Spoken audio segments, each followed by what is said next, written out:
பாண்டியன் வேகமா வந்துகிட்டு இருக்காரு. சேரன் கேக்குறாரு, என்னடா ஆச்சு? அண்ணே, பல்லவனை காணோன்னு. இத கேட்ட சோழன் பல்லவன்னு சத்தம் போட்டு சொல்றாரு. பல்லவனுக்கு அவர் பேரை யாரோ கூப்பிடுறது கேட்டுருது. நிலா சோழன் கிட்ட சொல்றாங்க, இங்கேயே பேசி என்னங்க ஆக போகுது, போய் தேடலாம் வாங்க.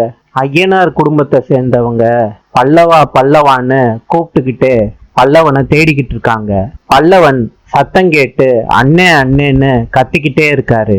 பாண்டியனுக்கு பல்லவனோட சத்தம் கேக்குது. அந்த சத்தம் வர்ற திசையை நோக்கி பாண்டியன் வேகமா போறாரு. பல்லவனை சந்திக்கிறாரு, கட்டி புடிச்சுக்கிறாரு. பாண்டியன் ஃபேமிலியில உள்ள எல்லாரும் பல்லவனை பாத்துடுறாங்க. எங்கடா போன எங்கடா போனன்னு எல்லாரும் பல்லவனை பார்த்து கேக்குறாங்க.